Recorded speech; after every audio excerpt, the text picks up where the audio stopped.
I'll give everybody a second to sit down. I'll start with a declaration of pecuniary interest in the general nature thereof. Seeing none, I'll ask for an approval of the agenda as circulated, as amended. Councillor Tom, Councillor Kim, any comments or questions on that? Seeing none, all those in favour? That is carried. Determination of items requiring separate discussion. If everybody remembers, I do things a little bit differently. Would anybody like to have item number 1 pulled? Seeing none. Item number...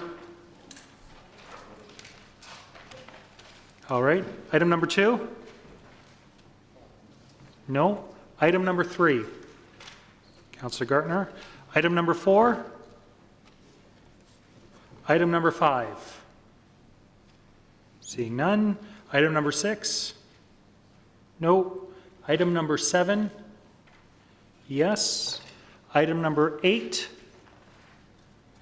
No one. And then item number 9? Yes. So to confirm, we've got items numbers 1, 3, 4, 7, and 9. Any other items? Seeing none. I'll ask for an adoption of the items not requiring separate discussion. Councillor Abel and Councillor Gartner. Comments or questions on that? Seeing none, all those in favour? That's approved. Delegations. Mr. Paul Devlin, I welcome you up. You've got 5 minutes.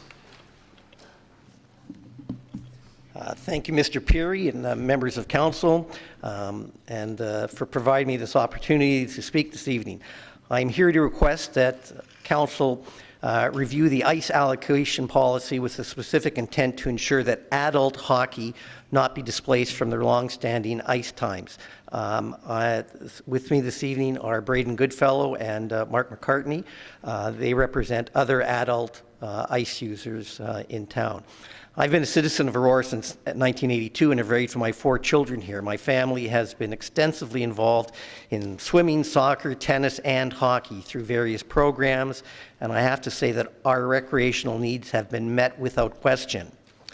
Since 1984, I've been playing hockey at the Aurora Community Centre on Wednesday afternoon from September until April.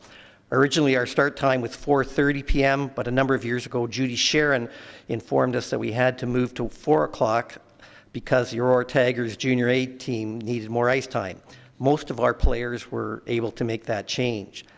Last year, we were informed that a number of our start times would be moved to 3:45 p.m., and we would be using different rinks. This eliminated some of our longest tenured players. We are surprised with this development since St. Andrews College now had a rink, and we thought that more ice time would be given back to the town since St. Andrews wouldn't need as much, and York Simcoe were moving their operations to that new rink. Kim Teixeira, who is, by the way, a wonderful town employee, was able to really help us out by having us fill any cancellations so that most of our games started at 4 p.m. and were in ACC 2, with only a few in ACC 1. I met with Kim in July of this year because she had informed our group that the same situation existed for 2016-2017 because of a commitment to youth events. I was told that this was in keeping with the Town of Aurora ice allocation policy of 2011. Kim has assured me that she will help us out again if there are any cancellations, and we greatly appreciate her support. My issue is that as a long-standing user group, we seem to be getting squeezed out. Most of our players are over 55, and we just can't play late at night anymore because we can't stay up that late, nor can we leave work, or in many instances now, we have childcare responsibilities for grandchildren. And starting at any earlier puts everything into chaos for us. I reviewed the 2016 Parks and Recreation Master Plan, and additional rinks are a low priority because of for a variety of reasons. And I attached the relevant section with significant points highlighted, and I think you have that information. That includes a reduction in registration for organized ice activities. The master plan states Hockey has historically been a staple of Canadian winter sports. However, national participation in organized hockey has been declining since the registration peak in the 2008-2009 season. The decline in participation is largely driven by escalating cost of equipment and travel, greater concerns over safety, and the fact that population growth in many parts of York Region and other parts of the GTA is driven by immigration from non-hockey playing nations. The master plan's online survey reported 30% of households having a member participating in organized and casual forms of hockey, figure skating, or other ice sports. While registration data for groups using Aurora's arenas is not formally tracked, surveys submitted by two major arena users, Aurora Minor Hockey Association and Central York Girls Hockey Association, reported stable to modestly declining player registrations over the past 3 seasons through group survey submissions. Data provided by town staff also illustrates a stable to declining number of hours used over the past 4 seasons and a growing number of unused hours. Last month, I listened to Ron Weiss from Sport Aurora address Council about Activate Aurora and the importance of continuing to emphasize healthy, active living for all citizens. Older citizens are much more active today than they were a generation ago. Too often we only focus on young people, but we would be remiss to ignore the desire of older adults to remain fit and active. In keeping with the town of Aurora's emphasis on healthy, active living for all citizens, I think a review of the ice allocation policy with a specific intent to ensure that adult hockey not be displaced from their long-standing ice times be initiated. This would include my group being allowed to retain a 4 p.m. start time on Wednesday afternoons in ACC2, and that men's Monday night hockey be restored to ice times of 9:15 and 10:15 p.m. on ACC2. I think this is a fair and justified request. This issue is time sensitive. We are losing players, and I would like you to ask staff to review the ice allocation policy as soon as possible. Thank you. Thank you, Mr. Devlin. I will start with a motion to receive the delegation. Councillor Marcus, Councillor Thompson. Any comments or questions for the delegate? Councillor Thompson. Thank you for coming this evening. Just to expand on the time sensitivity, has the season begun for you? Our season begins next Wednesday. For the men's hockey in the evening with that Braden Goodfellow organizes, he already has a number of players who have told him that they just can't make it. That the 11 o'clock ice time is so difficult for them. Thank you. Mr. Mayor.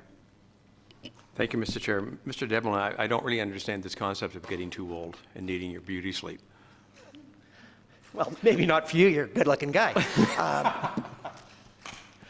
Mr. Chair, I don't know if it's appropriate now or maybe under new business, but I think it would be beneficial to have council direct Mr. Downey to look at the ice allocation policy. I know that I haven't spoken with Mr. Devlin. I've spoken with some other people in the various senior leagues, and I certainly appreciate that it's an issue, and playing later, I can understand the reluctance to do that. So if it's appropriate now, I'd be happy to move that. If it's appropriate under new business, I would do it then.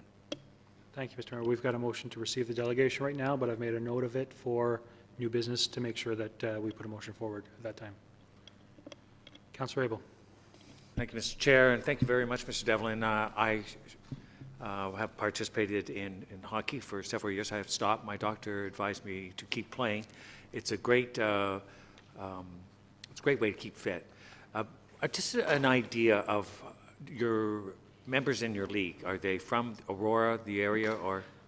Yeah, I would say there might be 2 who aren't from Aurora any longer. They've moved, but everyone else is an Aurora person. And a number of these leagues have been on for years, if not decades. 1984. We've been playing Wednesday afternoon since '84. And so for the men's league at night on Mondays, we're talking about a block from 9 to 11, sort of speaking, and then you've got 1 hour in the afternoon? Right. And that's what we're talking about? We're talking about a start time at 4 rather than 3:45. I appreciate for men's adult hockey, the late hours, because it's not easy to fall asleep after a game. So you would tend to fall asleep late at night, and it's very disruptive. And it's not bad alternating, 9, 10, 11, and alternating that way. So I understand completely where you're coming from, and I'll be supporting Mr. Mayor's notice or motion if it comes up in new business. Thank you. Seeing no other comments around the table, all those in favor of receipt? That's carried.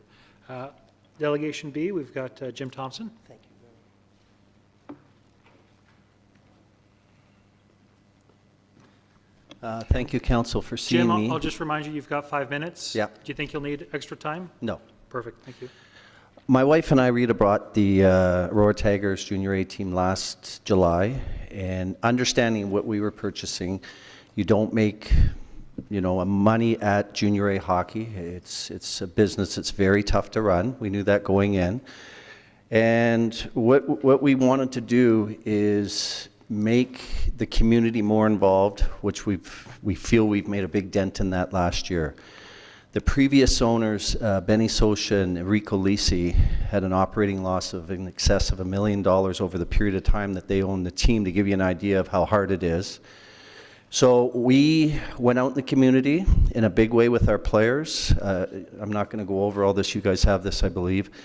And we just really wanted to get the community involved in that, going to local businesses who were very generous to us in giving us sponsorship monies to help run the business and the operating of the Aurora Tigers. And we come to you today for help from you guys to, maybe give us, better ice rates, because it is our biggest expense to run the hockey team. And we will continue to go out in the community with the players to all the, fundraisers we do for the town. And we, as you read in the document, we give free passes away to minor soccer, minor hockey, gymnastic clubs, hoping that they bring a parent who will pay to get into the game. So there's, there is a benefit to that. But, we'll give roughly 10,000 free passes to our hockey games away this in the next week here.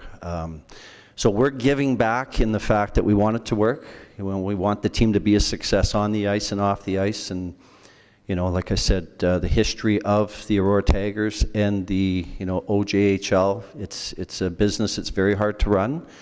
We're passionate about what we're doing, and we want to make it work here in Aurora and get everybody involved. I'd like to ask, I'm a little concerned, our home opener's September 11th, which is going to be a great night. We have Station 281 from New York City coming down with their fire chief and 3 firemen. They lost 6 of the 6 deaths in the 9/11 tragedy, so that will be, they will be coming down to drop the puck along with our local fire and police. My concern would be the parking lot, where everybody's going to park. I understand that, it will be done at the end of the month. It's going to be a big night for us. Hopefully we're going to get 1,000 people out to the game or more. So that's basically all I got to, present, but we're hoping that you can help us sustain this business and work with us, because I'll tell you, for the people I know in here, we're out there and we're giving Aurora a name all over the place, social media, and we're proud to do it. And we live in Aurora for 9 years now, so that's all I need. Thank you. I will start first with a motion to receive the delegation. Councillors Tom and Mr. Mayor. Any comments or questions? Councillor Tom. Thank you, Mr. Chair, and thanks, Jim, for coming out. And certainly we can appreciate what you've done with the team since you've purchased it, because you have been very active in the community, and especially with getting the players out to the schools, and I believe you had your players help out with the Sports Hall of Fame supper last year, and so I think you've done a great job from that respect. But just to get a sense of what's happening across the OJHL, certainly there's probably, I don't know how many teams are in the circuit, but certainly there's relationships that each team has with their municipality. And so do you have any idea of what other municipalities, the relationship they have with their junior teams? Do they give them breaks on ice time? Is it varied? So perhaps you could just give us some context to what other municipalities do with their teams. Yes, and it's a good question. I talked to all 21 governors, what they were getting from their towns, And Town of Aurora gives us our dressing room and office space, which we're thankful for, because there are some teams that have to pay for that. There are some teams that are, getting breaks on ice, getting their facilities for free like you guys give us, which is great. So there's different plans in each town. I believe out of the 22 teams, 2 teams broke even last year. 20 lost money, and that was with help from the communities and different places. But everybody's got a different situation. The lady who owns her team in Kingston, she doesn't get a break, and her operating loss is well over $300,000 a year. And whether that team will stay in Kingston, we don't know. Councillor Kim? Thank you, Mr. Chair. Thank you, Mr. Thompson. I believe that sports is an integral part of our cultural landscape. So I'm all for supporting our sports teams. And in my line of thinking is the same as Councillor Tom's.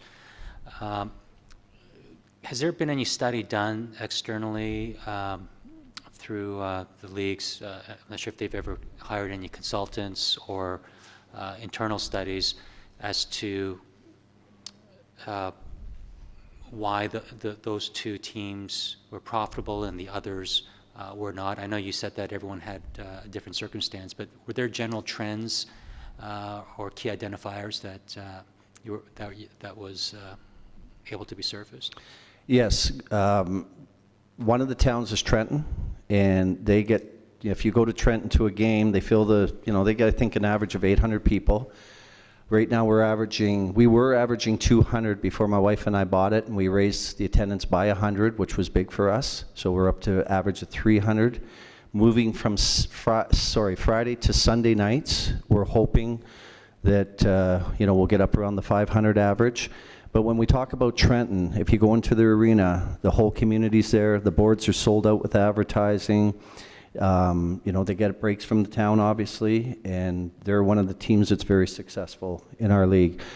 The other team is a community owned, so they have a different structure, obviously, than privately owned. And I don't know what their model is. I just know that they basically break even. So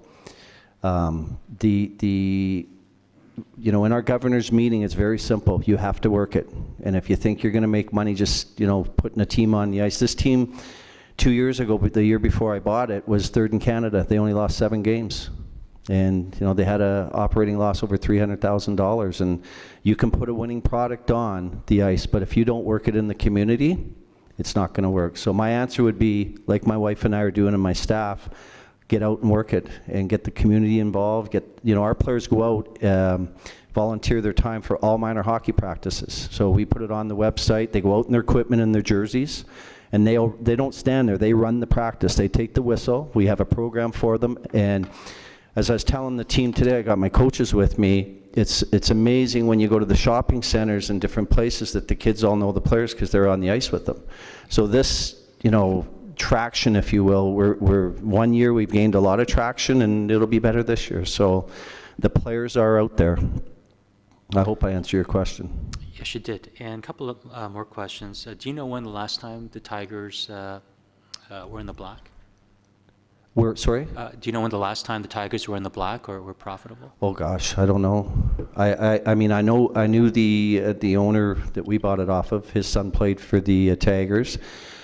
And I don't know that. I was telling the guys tonight in 2004, when the team won the Royal Bank Cup, there was a rule that they had all 20-year-olds. So they actually changed that rule because they pretty much had the best team in Canada, but they were paying their players. So they had an ownership that had deep pockets, that they bought their team, and they were paying their players to play. So it's come a long way since then. But I couldn't answer that. And my final question: the investment of $37,500 is that the total amount of? Is that the aggregate of the discounted rink? Yeah. No, the number, that's a value of what we're giving away. If all minor hockey families had to pay to get into our games, that's what we're giving back to the community, times our tickets, if you will. Now, obviously, they don't all come to games, you know, each night, but if, you know, if they took advantage of the offer that we're giving, that's what we're investing back into minor hockey, minor soccer. This year we involved the soccer program. Jim, the president there, he thought it was a great idea. My daughter's a soccer player in Aurora, now at Seneca College, and, you know, there's a lot of soccer and hockey families that live in the same household. So we feel it was important to involve the other sports and the gymnastics and that sort of thing. Okay. And is this the ice time discount, is this a one-time, one-season request, or do you think this is going to be an ongoing discount? I would like to, you know, we're fair people. If we can make this business get into the black, we should pay full price for ice. I think, you know, you guys turn the lights on for us. Kim is exceptional, as the gentleman before me spoke. Your staff is great. The arena guys are fantastic. The cleanest arenas that I've been in, like you guys do it right here. So we would like to get the team in the black, and, you know, our books are open. So if it's a thing where you said, okay, how are we doing? We'd be more, like, we will pay fair price when we can, you know, get up to speed, and we need this town's help. Well, thank you very much, and, you know, I'm in support of, you know, doing what we can to support the Tigers, so I'm in support of, you know, staff investigating what options we have. Thank you. Councillor Thompson? Thank you, Jim, for being here this evening. You know, Aurora Tigers have a long-standing history, and we certainly want to see them be successful. Can I ask you a question? Sure. How many years? Sorry. How many years has the junior A team been here? Does anybody know? Was it 50? 50, I was thinking. I think it was 1919, was it not? I was told by Nancy Black, this is the 106th year. Whoa. Now, I don't know if my math's good, of this team being in Aurora. Quite a history. Thank you very much for bringing that to our attention. My question is more from a financial perspective. So, you know, in reading what your request is, you're looking for us to help lower your costs. So when you look at your budget and you say, oh, if we can put more people in the seats, if we can sell more advertising, what do you need from the town to break even? It's a good question. Every year is different because all our sponsors from last year, some are back on board. I got to go out and get new ones to get to where we were in sponsorship. So I'll say at this point, I really can't answer that question, in the fact that whatever you do for us, if you do anything for us, will help us. So we're hoping to raise our sponsorship, you know, totals, get help from the city, or the town, sorry, and at the end of the day, you know, try to break even. We're not, like, it's a break-even business if we can get there. Sure. So I can't really answer that it's a, you know, a structured number, because it's, you know, how many people are going to come to the games. You know, my wife is a little nervous because the last 5 years, I believe, I think it's 5 years they've been Friday nights. Greg McClenny at the town said when he was a kid, Sunday nights it was full, you couldn't get a seat. So I talked to a lot of our longtime fans and said, what do you think? And I was the one who made the decision to go to Sunday nights, because I'm a parent of 5 kids. I know after a week's work, we get home, Friday nights, some of the last things you want to do is go to a cold hockey arena, no matter how much of a fan you are.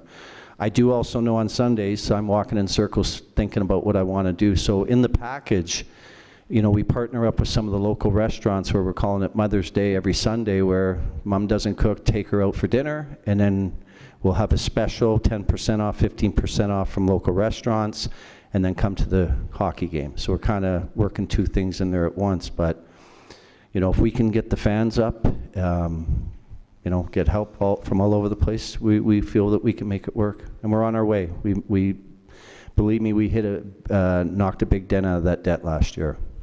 And I appreciate the difficulty in being able to target that number. And I'm sure council will be supportive of directing it to staff to work with you and come back with a report and have the discussion.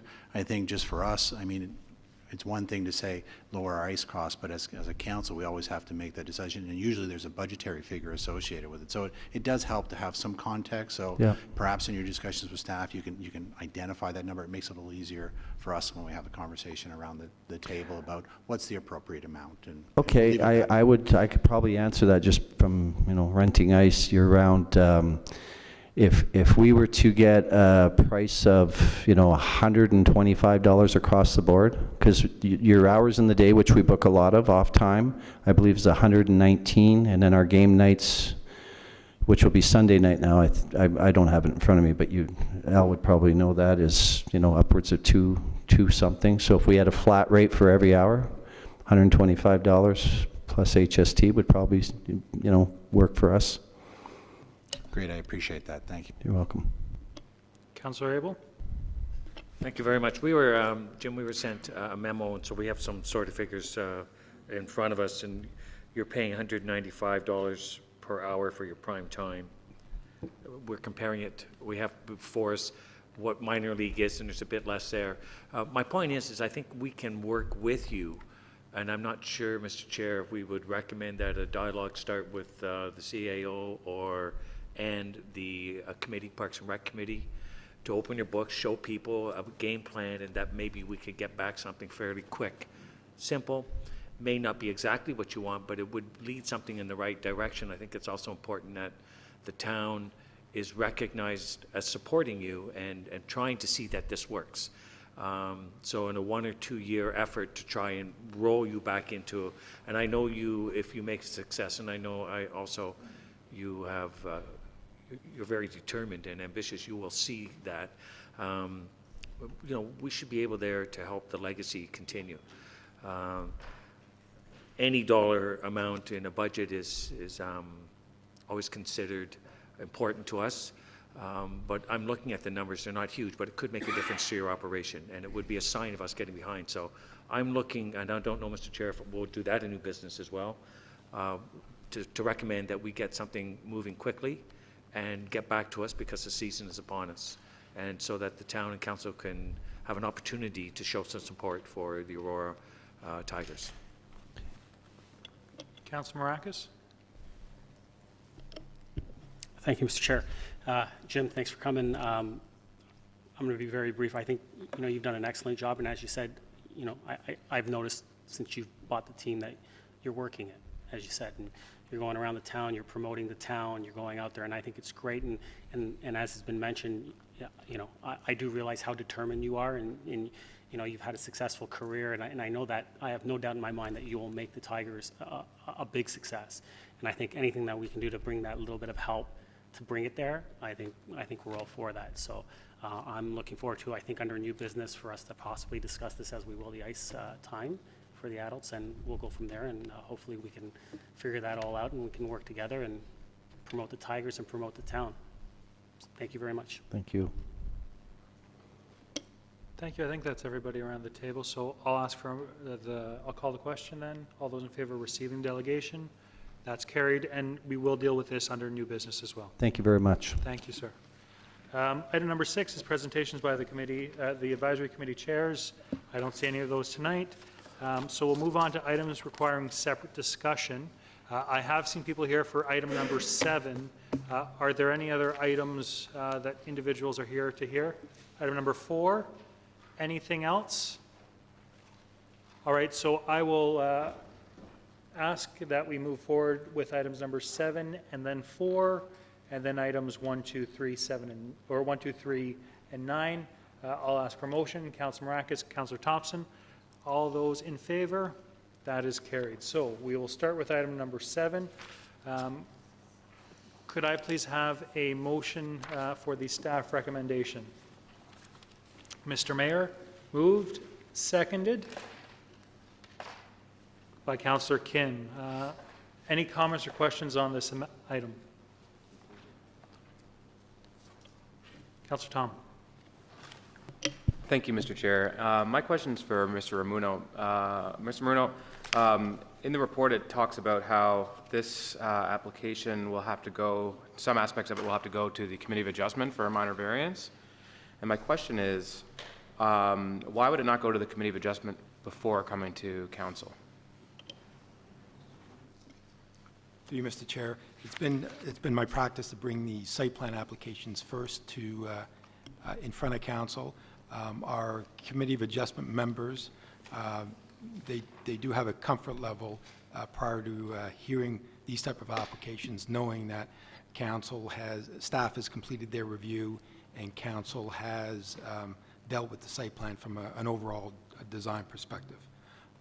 But again, there is really no set way to proceed. This is how I've proceeded in the past. Site plan before council, and any committee of adjustment applications with respect to variances would follow, and they would need to be in effect before we could execute a site plan agreement and before construction could take place.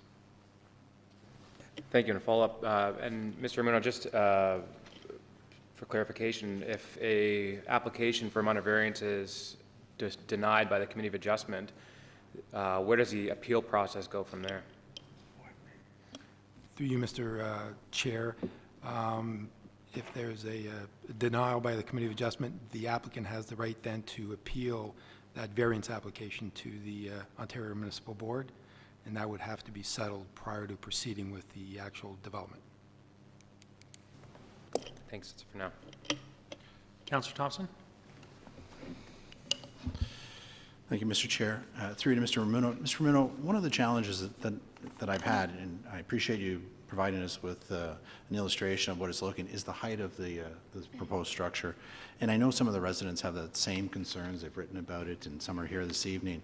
You know, if you drive the area, everything's a very low profile. We have a number of bungalows and two-story homes in the area, and it's considered in our official plan a stable neighborhood. And in a stable neighborhood, we have a lot of different provisions about height and matching character and making sure that it conforms with the existing neighborhood.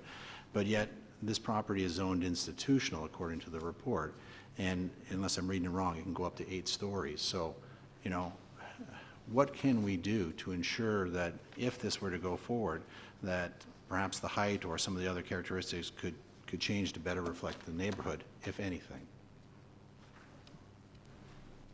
Through you, Mr. Chair. Well, in this instance, as we've laid out in the report, you're correct. The lands are designated under the official plan as major institutional, recognizing the schools in the area and the existing retirement center. And the lands are also zoned institutional, which permits a retirement center. The current institutional zoning does permit a maximum height of 28 meters, which could be 7, 8, 9 stories.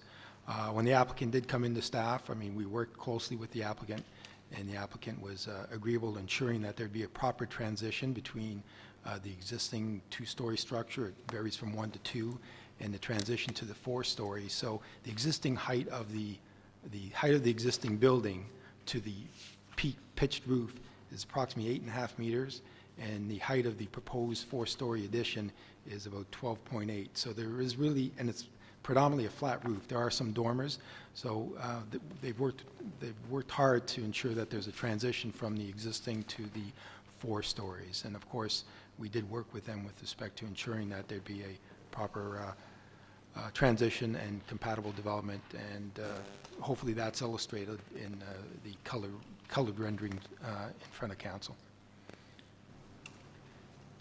Just as a little latitude, Mr. Chair, in terms of the institutional, is any property in Aurora, the zoned institutional, have the ability to go up to 8 stories? So we have a number of churches and so forth. Those properties all, the way that our current zoning is? Through you, Mr. Chair, yes, all sites that are zoned institutional have the same provisions, and the maximum height standard is 28 meters. That's all the questions I have for now. Thank you. Councillor Gartner?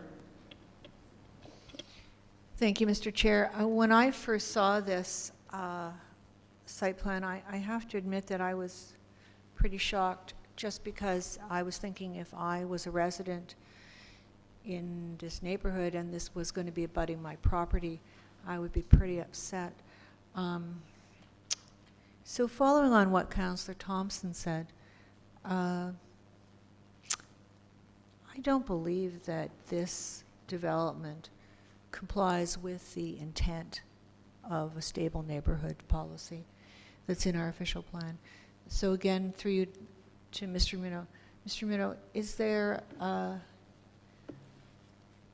anything that we can do to mitigate this for the abutting residents? Through you, Mr. Chair,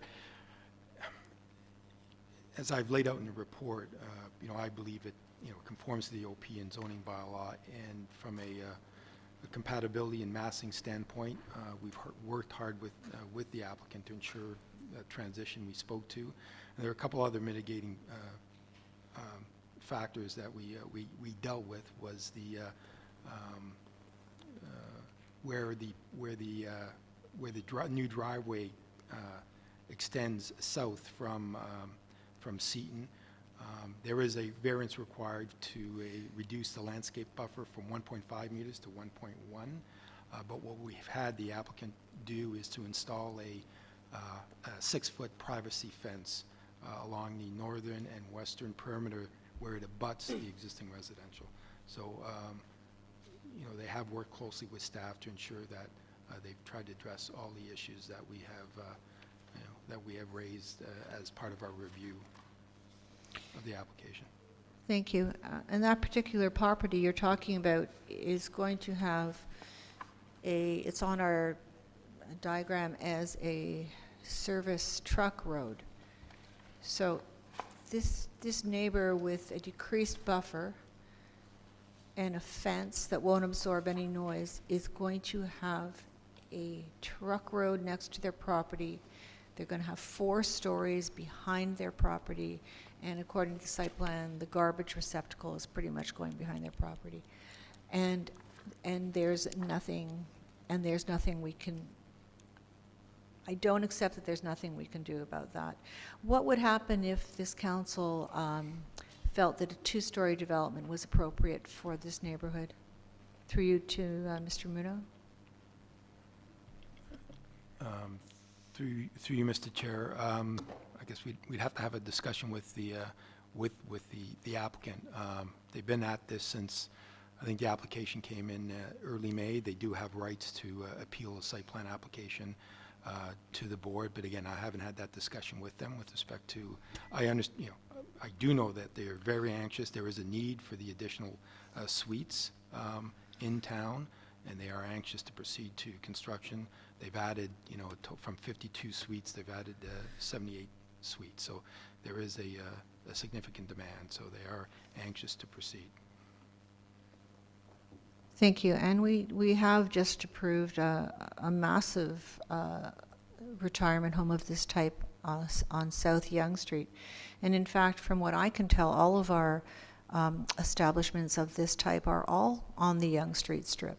And this is in a neighborhood. Further, from what I see here, let me see if I can find a page. On page, I'm going to go from memory. That road that road is going to be on existing parkland. Am I correct in that?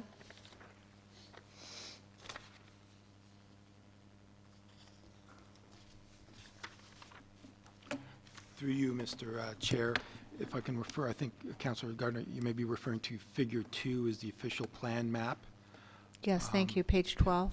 That is, the entire, notwithstanding our current official plan that was prepared in 2010, identified a portion of the site where the existing building is as public parkland. That's not correct. It is a mapping error. The older official plan has identified the entire site as major institutional. So, notwithstanding our new official plan does show a northern portion as public parkland.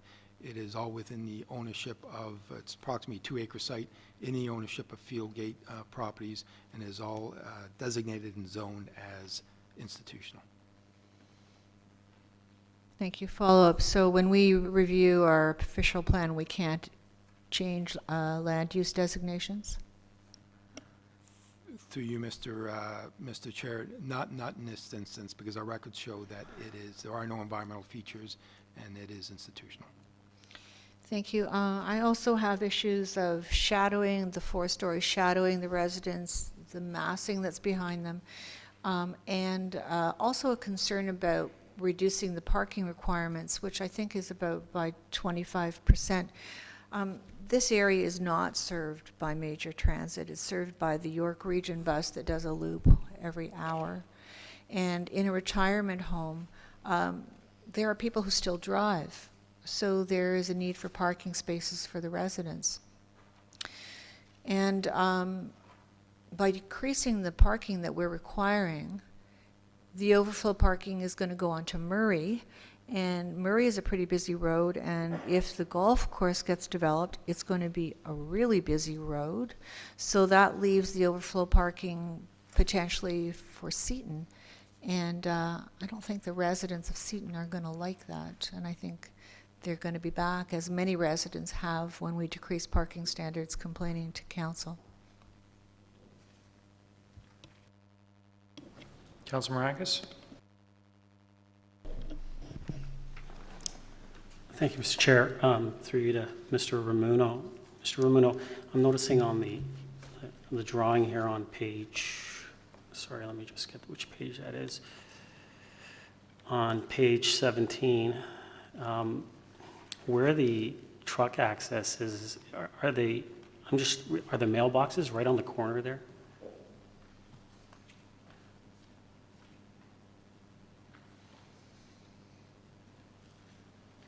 Sorry, through you, Mr. Chair, I don't see where the mailboxes are, but the proposed access road off of Seton is just west of the existing retirement home. And our understanding is, I mean, there will be limited, truck and good movements to the site, and we can also regulate sort of delivery times, and through our site plan agreement. I mean, I do know that they did put some new mail CMBs in that area with the existing ones that were there. So, I mean, I believe there's probably going to end up being some issues as far as, that the residents trying to get their mail, and they're going to be parking there, and then there could be some issues with some traffic flow. I understand that our zoning is allowing for 8 stories, but in this area to me is a little bit ridiculous. I mean, we're in a residential area. I mean, next thing you know, we're going to be looking to build a condo on golf links. Actually, that might actually happen, but that's a different story. So I mean, right now, I don't know what we can do or what we should do. I know what I would like to do, I mean, as Councillor Tom mentioned, I'd prefer, and I know, Mr. Ramuno, I had these conversations with you earlier today, I'd prefer to see this go to the Committee of Adjustment first. I really don't understand why this is in front of us first. I understand that maybe the Committee of Adjustment has a comfort level hearing from us first, but I believe that once we make a decision, it's very hard for the members of the Committee of Adjustment to either overturn a decision that Council has made, so they wouldn't make that decision. So I think that it's imperative that we go that route first, and I think that's a better route to take. And also, I think it allows for that communication piece to happen, because normally when things go through the Committee of Adjustment, we go out, town sends out to the residents around the immediate area, and they get notified that there's an application going in front of the Committee of Adjustment. So I think that also solves that problem that we've occurred in this situation. So I don't know what we do at this point, but I mean, I'd prefer to see it go to the Committee of Adjustment before we make any decision. And Mr. Ramuno, I think the placement of the community mailbox is relevant. I was wondering if you could look into that and provide us with a little bit more information next week. No need to provide it tonight, but next week, just to give you the opportunity to investigate. Councillor Abel? Thank you, Mr. Chair. And through you, just on the height, I just wanted to ask, for a home, I think our height is 10 meters? If someone's building a home, is it 10 meters? In the majority of the residential areas, it's 10. Sometimes we get a variance, and I think it's To 11. 11. Right. And so now they're going to put in 4 stories at 12.8. So we're basically looking at a couple of meters extra height, which could have been in a home. I appreciate that they may be blocking the sun, but I noticed that the massing of the building is on the other part of the lot, and it's hard to call it south-north because it's on a curve. But closest to the school, which I would call the south. So I would appreciate that if I was one of those 4 houses and living all these years there, it looks like a park. It's now going to have a truck service area and garbage bins and now a big tall building there. Through you, Mr. Chair, was there a notice or sign put out front? I haven't gone by. Through you, Mr. Chair, no. For site plan applications, no public meetings nor signage, they're not required as part of a site plan application. Notification would be required for the variance applications. And Would those that be going to the applications Committee of Adjustment? Is that, okay, so we haven't got there, so maybe if we do process. We do like sort of like process being followed, gives people an opportunity to engage. I know in July we approved a site plan right at council rather than going to general committee. And there are advantages of doing it this way, the way our process does. It gives people an opportunity.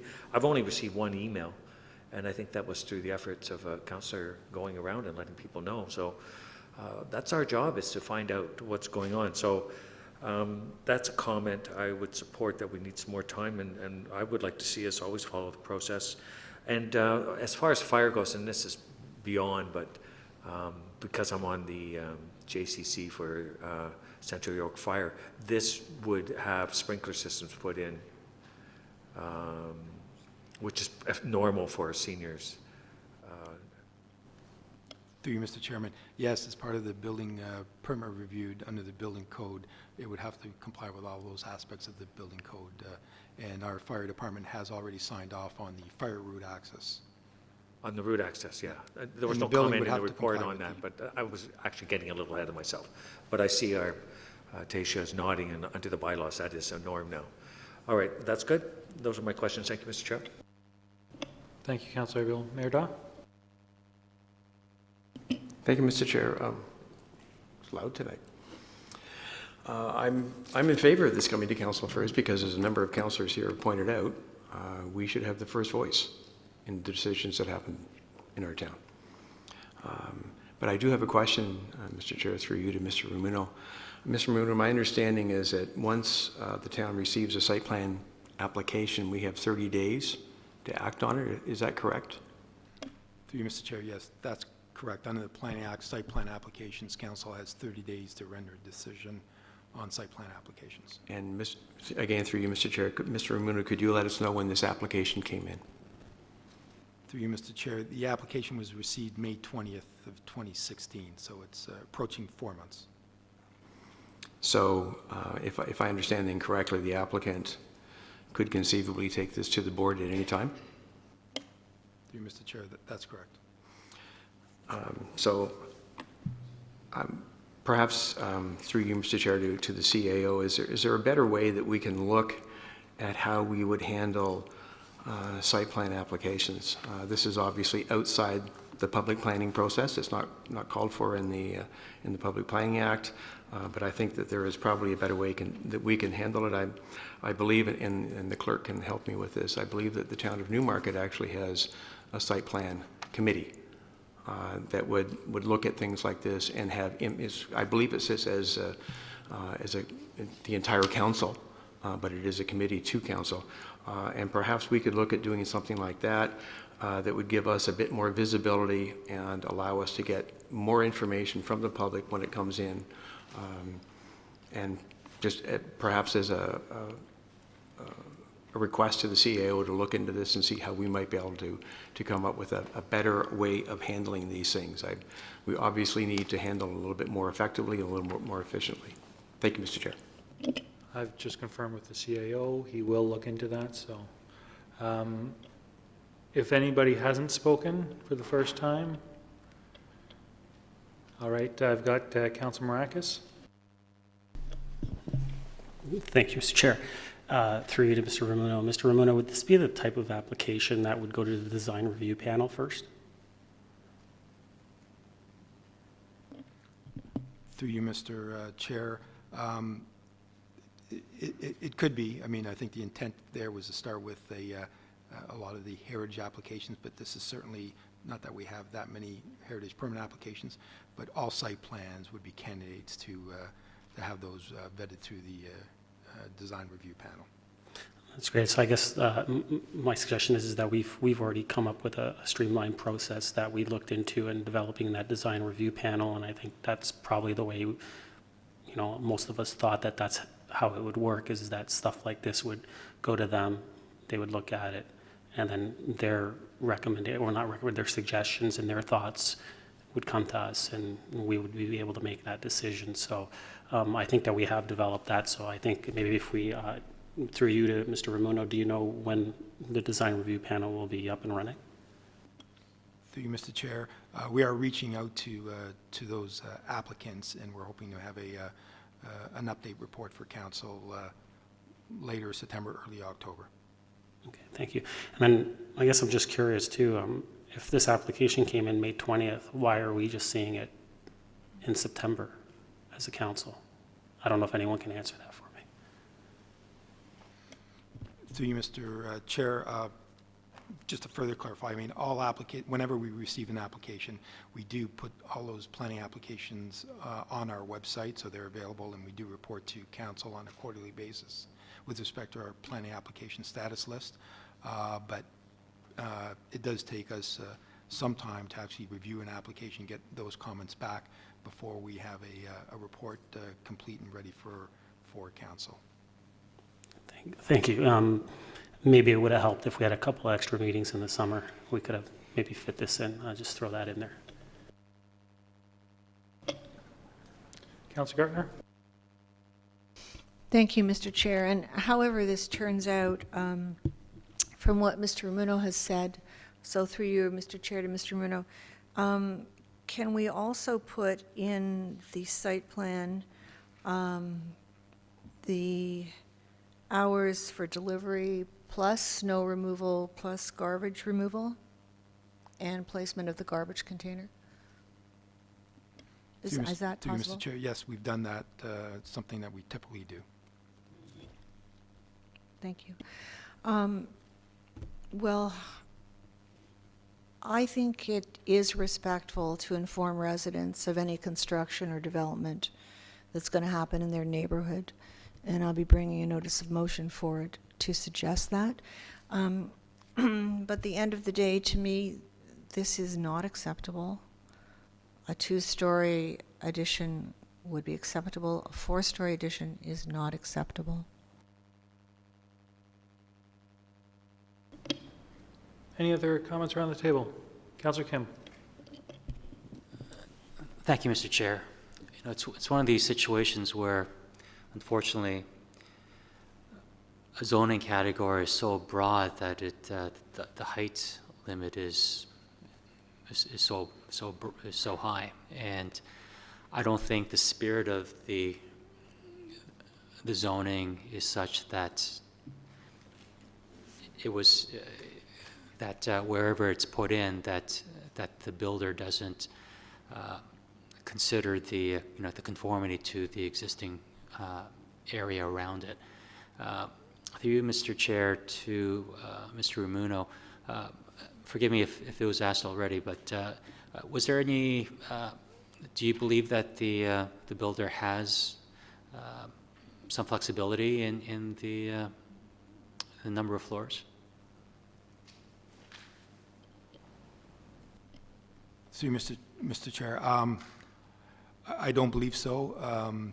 Again, I don't think it was their intent to max out to build a 6 or an 8-story building, but they had a plan with respect to the number of suites that they needed to accommodate, and we did work with them on ensuring that the massing was such that there would be that appropriate transition, as I spoke about earlier.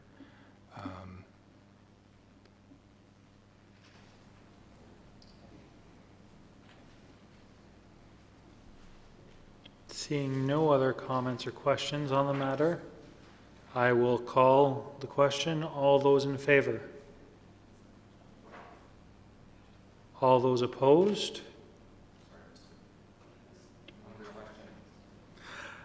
For clarification, I'm calling the question on the table. All those in favor? All those opposed? And the motion fails to carry. So with that said, are there any other motions? I'm open to entertaining other motions. Do we want to just receive this and deal with it substantively at the next council meeting? Councillor Gartner? Mr. Chair, is it in order for me to make a motion that this application go to the Committee of Adjustment before it comes back to council? That's just a referral. We're referring the matter to the Committee Adjustment prior to us making a decision. I'd make a motion for that referral. Seconded by Councillor Tom. Any comments or questions on the referral? Just one question through you to Mr. Ramuno. Mr. Ramuno, if this matter was referred to the Committee of Adjustment, what are some of the possible ramifications of doing so? Through you, Mr. Chair, I mean, I haven't had that discussion with the applicant. The applicant needs to go submit his applications before the Committee of Adjustment to get those variances. The timing of that would be probably at the earliest the October meeting.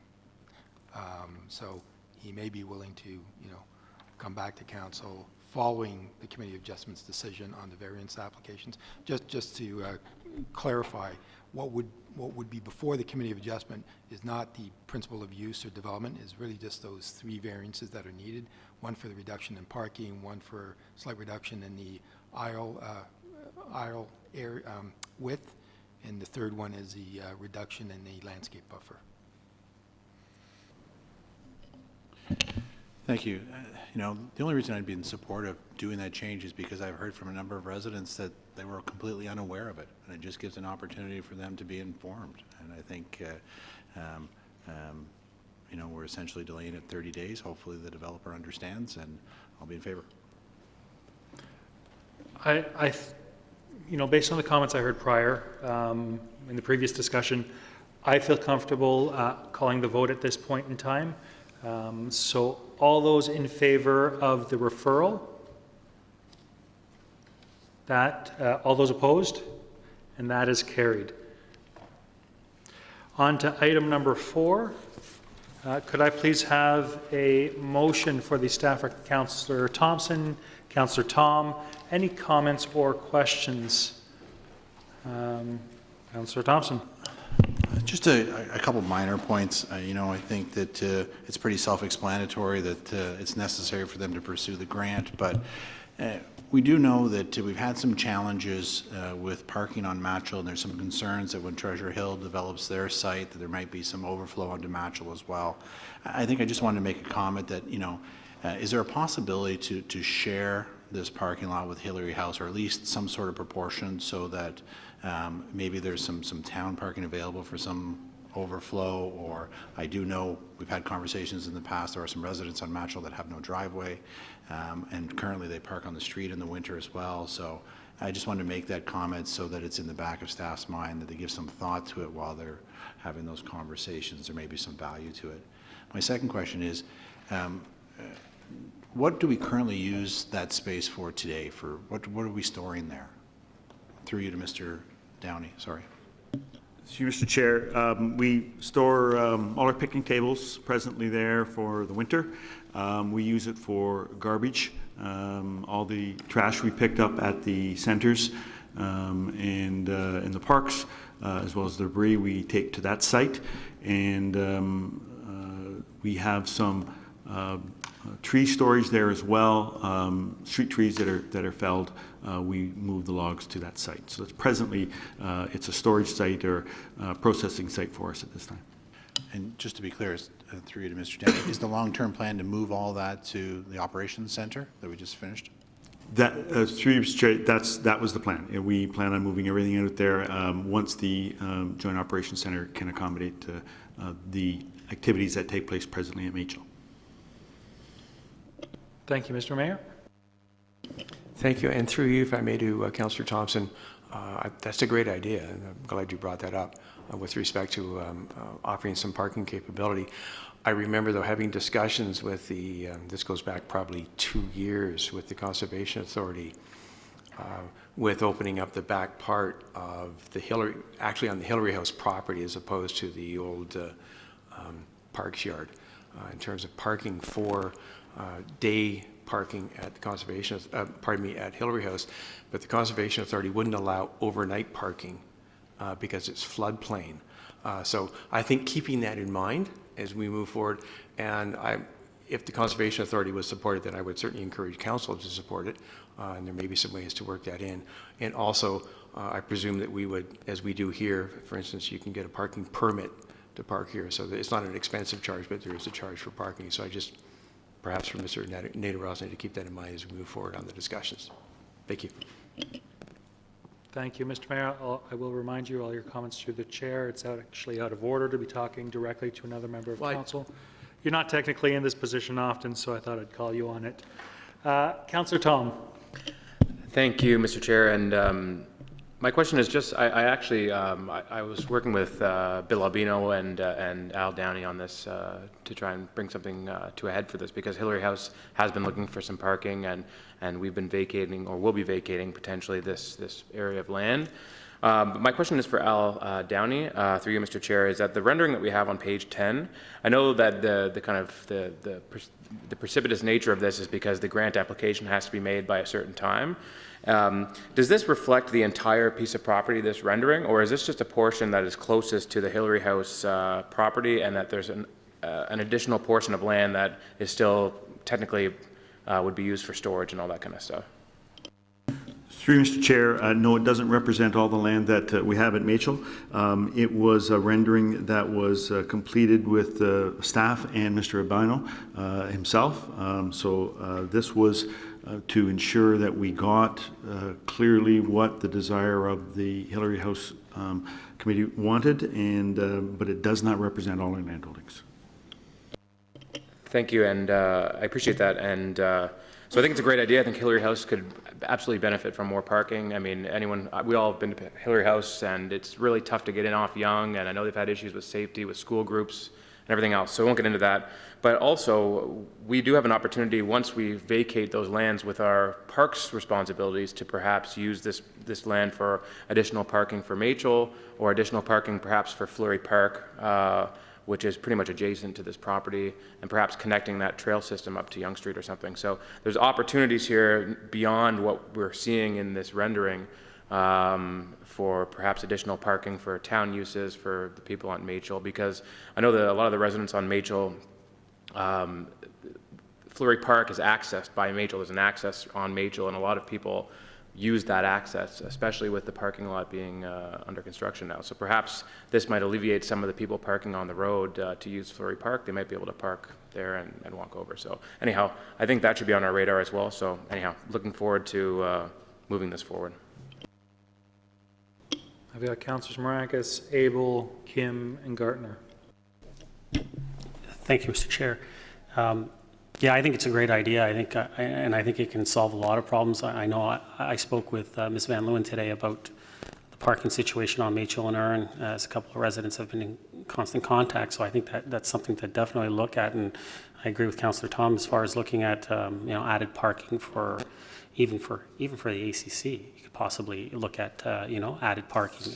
If we do get really busy and we have 800 people in the stands, as we hopefully hope for. But through you, Mr. Chair, to Mr. Downey, I'm just curious. There was the comment about possible flooding. It's in the floodplain. Are we aware how many times this area has been flooded, let's say over the last 10 years? I'm just curious if considering we used it, has it been flooded in recent memory? Through you, Mr. Chair, I came here in '99. It's been flooded twice. Okay. So it has a potential flood head of 7 feet, I believe. So yes, it is within the floodplain, and it was one of the issues, if you recall, when we wanted to move forward with some development in Fleury Park. The Conservation Authority had some concerns with regards to the placement of the tennis bubble as well as the washroom facility within Fleury Park. So it has a potential flood, yes. But, so 2 times Twice since I've been here. in 16 years? Yeah, but garbage cans were floating. It was a lot of water. No, I agree. Okay, so there's potential, but, you know, I think that, I think people would take that risk. Councillor Abel? Thank you very much, Mr. Chair, and through you, moving the picnic tables and garbage cans to our JOC, there is a part that we did not pave in the back. I think it's a significant amount of space. Is that the sort of space you're waiting for? I'm just trying to tie them in because I know budget's coming up, so I just wanted to make that. Through you, Mr. Chair. Just waiting, Mr. Chair, for confirmation. Yes, that is we're waiting for the area to be paved so that we can use that for outdoor storage, yes. I'm sort of glad that I asked that question because when we come to budget, I think that may be one of the items we'll be seeing for, I'm guessing. But it was not completed, and I have heard other comments that the sooner that is paved, the better. And I can see us going forward with this. My comment is that and it must be because it's grandfathered,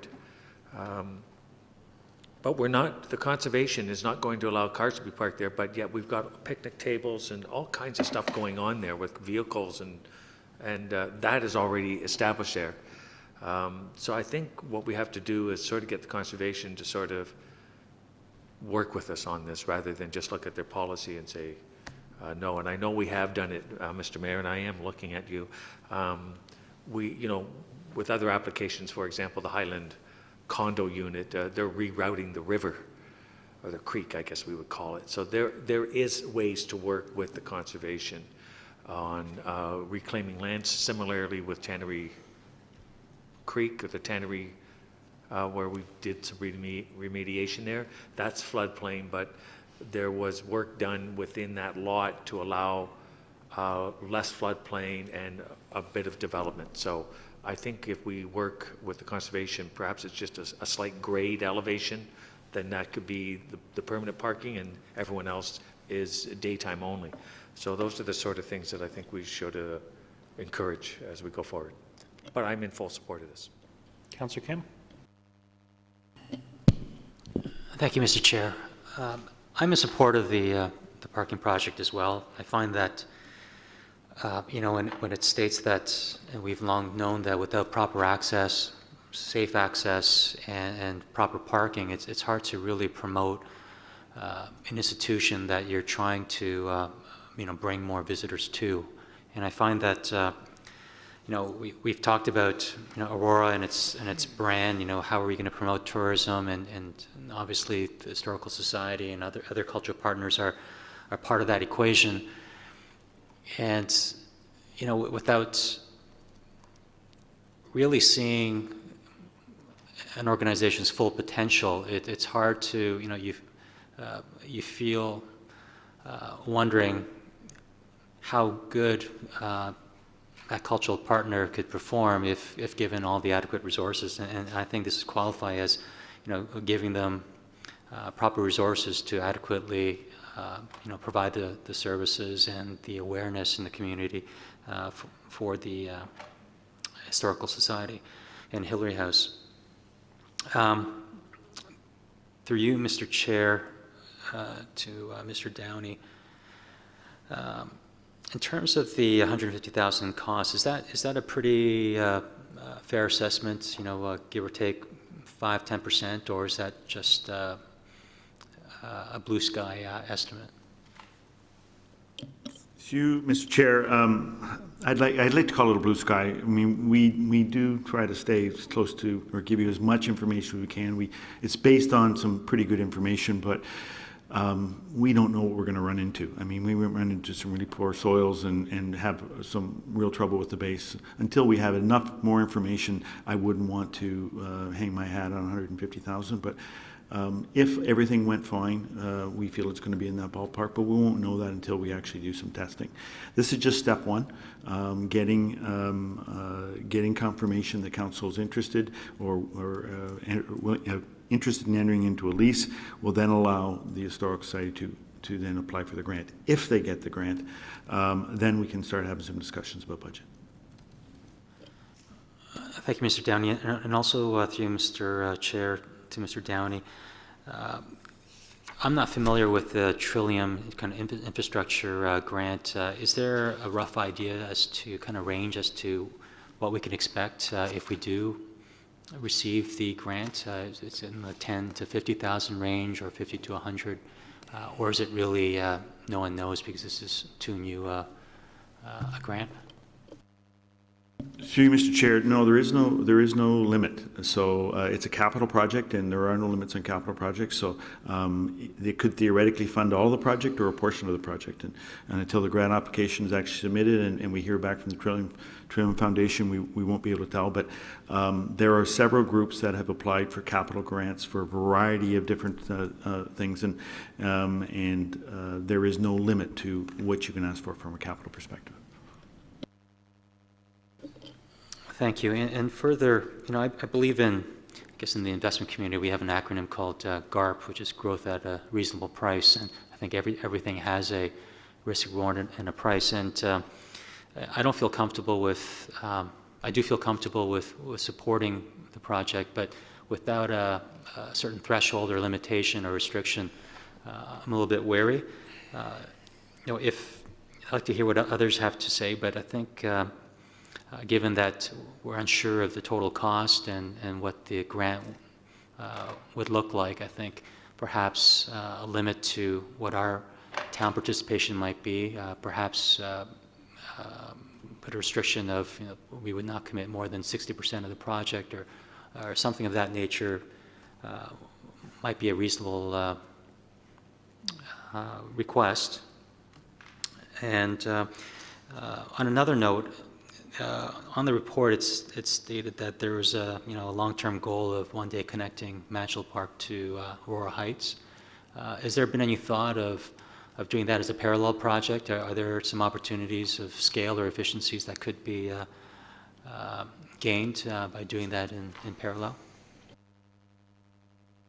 So, Mr. Chair, you mean Machel Avenue connected to Aurora Heights? You said Machel Park, I'm sorry. My understanding is that would take some regional approvals as well. So we haven't had any of those discussions, and whether or not that could take place or not take place would be premature at this point for me to comment on. That's all. Councillor Gartner. Thank you, Mr. Chair. Through you to, not sure, Mr. Downey or Mr. Simonovskis, on page 5, when we're talking about a significant amount of infrastructure associated with water supply mains and sanitary drains may be buried in this area. Could one of you speak more to that, how problematic that could be? Okay with you? Okay. It's a former water treatment plant for the region. So that's how it was given to us. They decommissioned the site, but they didn't necessarily remove all of the infrastructure or underground infrastructure. So we're simply bringing that to council's attention, so that if there are things that we're not quite sure of, because we haven't done an investigation in answering Councillor Kim's inquiry, we won't know until we start drilling some boreholes and finding out if we have some issues and looking at some drawings to find out whether or not we have some additional work that we would need to do in order to remove some of that underground infrastructure.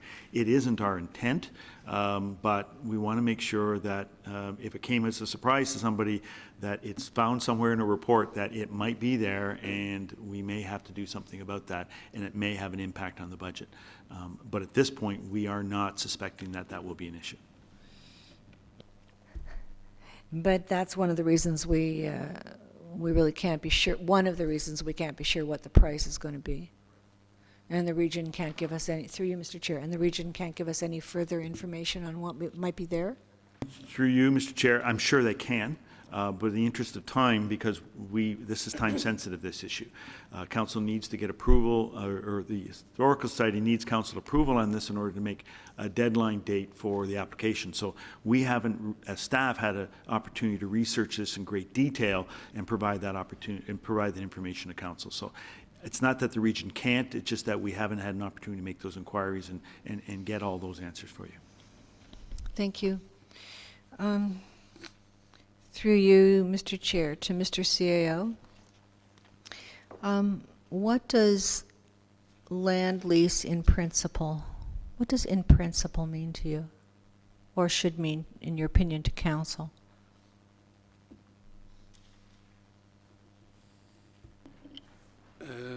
Through you, Mr. Chair, can you identify where you're, I just want to get the right Yes, context. I'm looking at page 6, and it's talking about the stages, the various stages.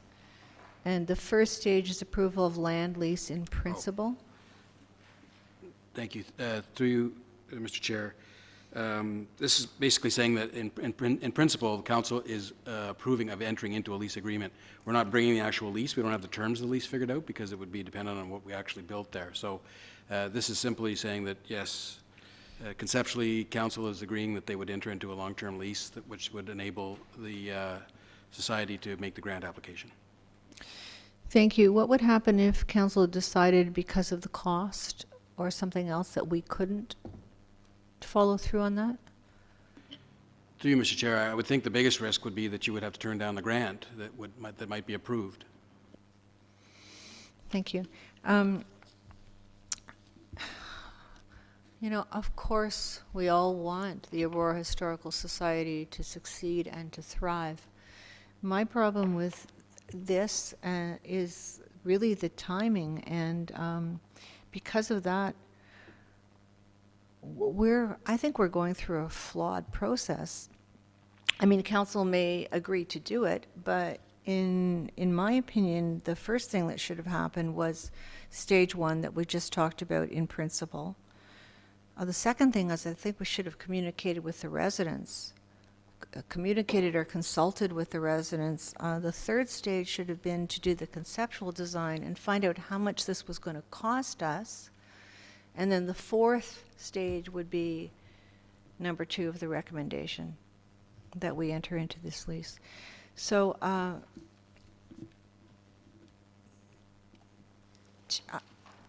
really having trouble approving this because of the process. I think we're making a mistake, and it's happening because we're in a rush, and that never bodes well. Mr. CAO, if you could just comment on that. Certainly. Through you, Mr. Chair. The timing of this is totally because this Canada 150 grant came up, I think, weeks ago, and with a very quick opportunity to make application. So I don't think there's much risk. Like I said, in response to your earlier question, the real risk is that you go through some of those processes that you just talked about later on and decide you don't want to do it, then you're turning back the money to the granting agency. I think that's really the biggest risk. Otherwise, you could still have some public consultation, you could still have a proper design process and make sure that the project that's finally proposed is satisfactory to council and to the community. Thank you, Mr. Chair. Hearing that, then I do agree with the recommendation, but I also think that the Historical Society needs to know that maybe we'll only fund part of it, or maybe there will be other changes. That we do support this society, and we will do everything we can, but we will have to go through the budget process.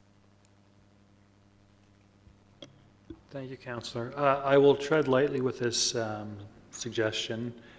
Again, based on the comments I've heard around the table, everybody seems to be generally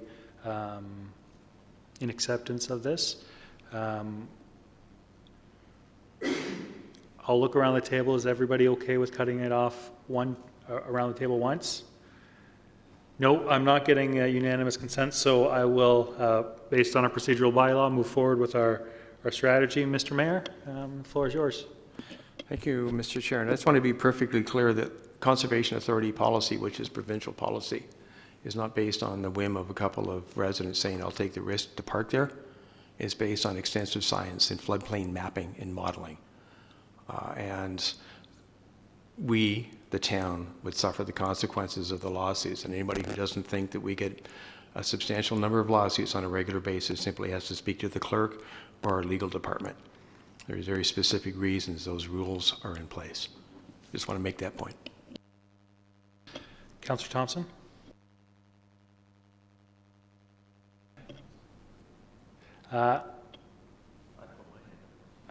Well, the first, about 15 minutes ago, Mayor Daw, then Councillor Thompson, then Councillor Marakis, and then Councillor Abel. So Councillor Marakis? Thank you, Mr. Chair. Yeah, I just quickly wanted to reiterate that looking at this motion that's in front of us, I don't believe we're committing to anything, and so unless the grant is approved as our CAO has mentioned, and and we have these discussions, we're going to have basically the same conversation come budget time, so we can look at it at then. So I'm more than comfortable moving forward, and I fully agree with Councillor Abel in thinking that Lake Simcoe has worked with us in many other ways in maneuvering different things when the development community has come and asked for it. So I think that if the town's asking for it, I think that they should move hell and high water to do what we're asking for. So, Councillor Abel? Thank you, Mr. Chair. And maybe in the execution of the lease agreement, if the Historical Society does not get a Trillium grant and is not able to move forward, then there should be some sort of cancellation clause rather than them have the opportunity to lease it for something else. I mean, I'm just looking at the news headlines where someone leased a restaurant and then subleased it out to some big chains. That wasn't what the intent was. And I'm not saying that that would happen, but given the opportunity, it might. So I think it's great that we're moving forward with the parking lot. It falls in with some of the other things that have been proposed. We need that to bring visitors safely into that Hillary House, and I think the feds have finally got an opportunity to help us move things along there, because the town has absorbed almost all through the great efforts of our volunteers at the Aurora Historical Society, but the feds have done absolutely nothing for that national heritage site. And now is a chance for them to give us a help, and we've got this land here that we could leave, and we could work with the conservation, and the feds could help finance that parking lot. That would do a great service for so many reasons, and we've gone through them. But if for some reason it doesn't come through, I wouldn't want to be handcuffed and said, oh, we've got a lease agreement, we can't consider anything else. So is there a way to work that into the lease agreement? I'll direct that to Mr. CAO. Oh, it's very clear. Okay, so Councillor Thompson has just put subject to that approval. But just for clarity, I'll direct it to the CAO. Certainly, through you, Mr. Chair, we wouldn't enter into any lease until the complete plan was, till the project was funded and we knew what we were doing. So it's not intended that we would execute a lease now. That's why the report refers to, in principle, you have no problem with eventually there being a lease if the project went ahead. And that's what we want to show the Historical Society and the grant application, that we are aligned with this concept. And it's clear now, or clearer to me. And so I am in support of this moving forward. Thank you. Councillor Kim. Thank you, Mr. Chair. So just to clarify through you to Mr. CAO, if the grant comes in and it comes in at, say, $25,000, and we find out through our due diligence that it would cost $300,000 to implement the parking lot, so the town portion would be $280,000. At that point, do we have does the language as stated, does it give us a flexibility still to say, well, we got the funding, but the $280,000 for the town portion is too great, we're going to decline it, or can we still have the discussion at that time? So, Councillor Kim, we are referring this to the 2017 capital budget discussion. So it's ultimately a council decision on whether or not we move forward at that point in time. Sorry. Through you, Mr. Chair. So the 2017 budget will be discussed October, November this year. Will we know of the grant that quickly? I don't anticipate, I'm looking at Mr. Downey who's shaking his head, so I don't anticipate we'll know at that point in time. Yeah, so the 2017 budget will have already been discussed, and we wouldn't have enough forum to discuss it during budget. It would have to be through some kind of other financing fund. I would just say in the past, whenever we need additional information at budget time, we'll approve it conditionally and wait for that extra information to come in before we make a decision. So we'll set the money aside if that's the direction we're looking like we're going, and then ultimately we will make that decision later on. Through you, Mr. Chair, I'll look for Mr. Downey to nod in agreement here, but to my knowledge, the society hasn't made a formal request of council. It depends how much they get on the grant, and they also have other possibilities of raising funds other ways, and the net amount they would probably ask the town for. So is that the essence of we're really waiting to see how accepting the Trillium Foundation is of getting into the game in the first place. And step one is just knowing that they have a partner in the town. Step two is getting the grant, and then step three is figuring out how do we fund this thing, of which they're advising us that they would likely seek some assistance from the town, but they haven't figured out what that would be. Councillor Gertner. Thank you, Mr. Chair. Perhaps I'm missing something, but the way I look at number 2, it doesn't say anything about in principle. It says that we are going to do it. Well, the grant may be approved, but then we may not decide to follow through depending on cost, let's say, or what Lake Simcoe says. So wouldn't it have to say in principle? This looks to me like it is. Through you to Mr. Serio. It would be my understanding that because it says subject to the Aurora Historical Society Trillium Grant being approved, I'll actually ask the clerk to clarify the language. Does that cover off in principle? No? No. Okay. So I'd like to make an amendment, please, that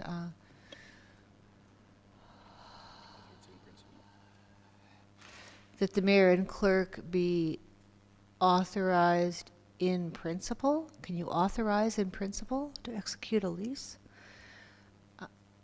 I need help with the wording, please. Well, it's actually in our report.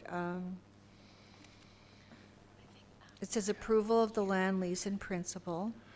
So it's been Yeah, it does. suggested that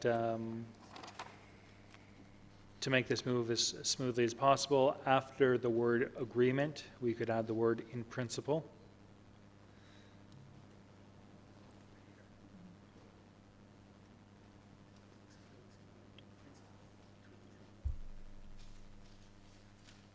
Thank you. I don't know if we need any advice from our lawyer. If that works, Mr. Slepczynski, does that work? Or actually, we'll go to the CAO. Through you, Mr. Chair, let's try this. It's subject to the Aurora Historical Society Trillium Grant being approved. Council agrees in principle to enter into a lease agreement between the town of Aurora and so on. that's great, thanks.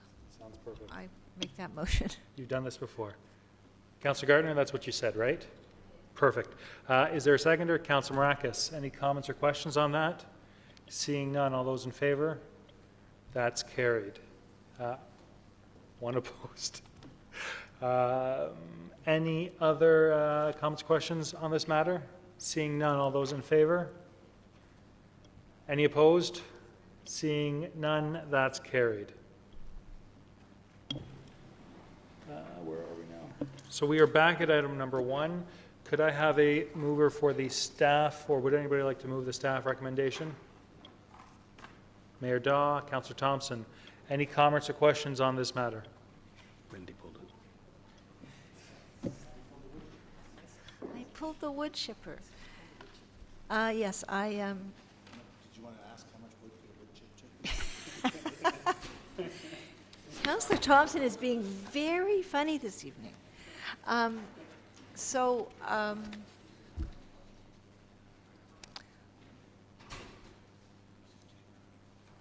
I can't find my item 1, but if I can go from memory, through you to Mr. Simonovskis, this was slated for replacement in 2020, so we're quite a bit ahead of the schedule.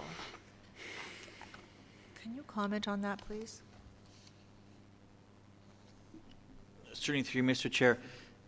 The initial asset replacement plan is based on an average age. What we've found with this particular piece of equipment is that it was deteriorating more rapidly than we had planned. So the 10-year capital plan brought it up to 2017. However, this summer the equipment had some major failures, and we're now in a situation to either invest in a short-term repair of the equipment and then purchase a new piece of equipment in 2017, or ideally to optimize the use of our resources, actually try and advance that purchase and not invest in that short-term repair. Thank you, and it certainly doesn't make sense to spend $3,200 a month for a rental unit or to incur the cost. So I do approve this, but at some point I would like to have, perhaps through the CAO or Mr. Elliott, for council to receive a staff report on all of the projects from any funding source that we've approved after the 2016 budget. I would like to know how much money we are spending outside of the budget process. Thank you. Councillor Thompson? Thank you. Through you to Mr. Simonovskis. Mr. Simonovskis, how many months have we been renting this wood chipper at $3,200 a month? Through you, Mr. Chair, I'm not sure how often the chipping occurs. I believe they can go year-round because most of the trimming happens in the winter on the street trees. Maybe Mr. Downey can elaborate on that program. Mr. Downey, do you have any idea how many months we've been renting equipment? Through you, Mr. Chair, we've been renting for about 2 months now, but we've had ongoing and offgoing repairs, but it's been a period of time. So, and just a general comment, you know, I wonder if we can look at our process, because I remember last term we had a conversation with regards to increasing authorization for directors to go from 50 to 100,000. I'm bothered by the fact that, you know, for 2 months we've paid $6,400 in rental costs with the eventuality of replacing that chipper, and I wonder, how do we resolve those issues so that we can avoid those costs and move more quickly with replacing those equipment that, you know we're going to do anyways. It just, to me, it seems a bit of a waste that we had to spend that $6,400 in rental costs, knowing that we're going to be coming a few months later in September, whenever, to replace that equipment. And so, you know, as a comment, I think we just need to look at our processes to avoid the situation from occurring, because to me, it's an unnecessary cost. Any other comments around the table? Through you to Mr. Simonovskis, how old is the wood chipper?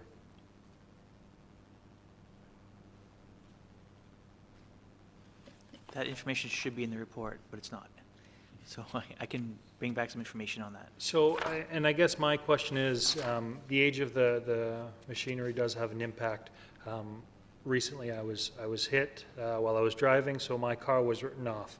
And the formula that they use when the insurers use when determining whether they're going to repair something or whether they are going to write it off is an 80% of the value of the wood chipper or of a car. And I guess in my view, a 20% repair cost, if it would greatly extend the life of this wood chipper, I think would be worth it, would be worthwhile to spend. But that depends on how old the car is, or I'm getting all mixed up, how old the wood chipper is. Because if the wood chipper is only a few years old, I think it has, you know, a greater depreciation taking place. Mr. Downey? Through you, Mr. Chair, we don't use the same metrics on vehicles as we do on pieces of equipment. We do hours of operation. So it could be a 10-year-old or a 20-year-old chipper, but only have 100 hours of operation on it, or it could be a 2-year-old piece of equipment that have 1,000 hours of operation. So we don't use the same metrics when we compare that to a vehicle. I appreciate that response. You're stopping me from moving forward down the bunny hole, so thank you for that. Any other comments or questions on this? Councillor Abel. Thank you, Mr. Chair. And a quick question. With equipment like this that we're going to retire, what is the process to sell it? Any along those lines? Because I know there's a lot of businesses that might want that opportunity. And I know we also sell like some of our fitness equipment. So, Mr. Elliott, could you talk about the disposition of equipment? Through you, Mr. Chair, the procurement services coordinates with the user departments, and we send all of our used equipment off to auction, and we get what we get, and sometimes we're quite surprised, pleasantly.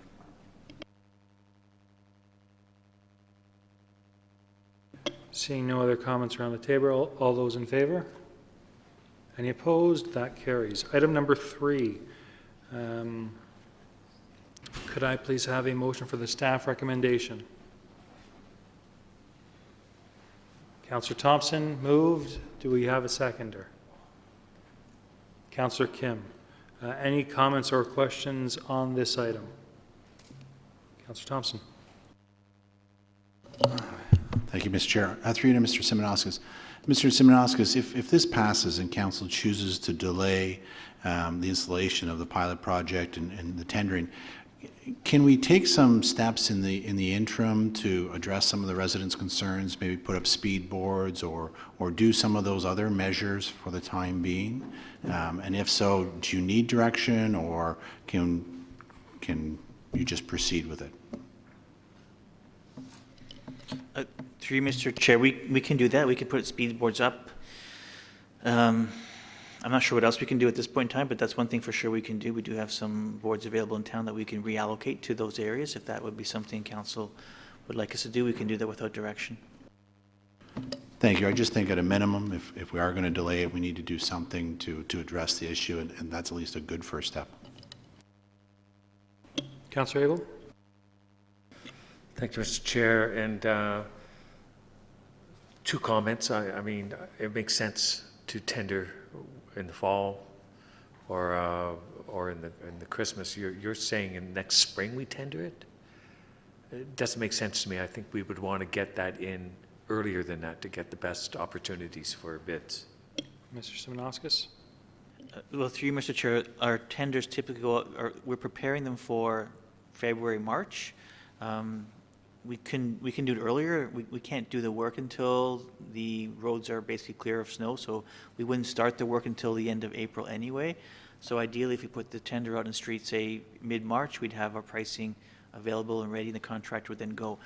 Once you issue a tender and then you award a tender, there is an expectation that the contractor starts usually within the first couple of weeks, and if we issue it too early, we're going to put them in a situation where they're either forced to start in, during the winter, or ask for an extension, which could cost us as well. So we're trying to align the tender period with the construction period and do it in a period of time where we actually get, good valuable tenders. So Perhaps it's just my lack of understanding the process. While big construction crews are sitting dormant during the winter, they're looking to fill their projects, and so they're very competitive.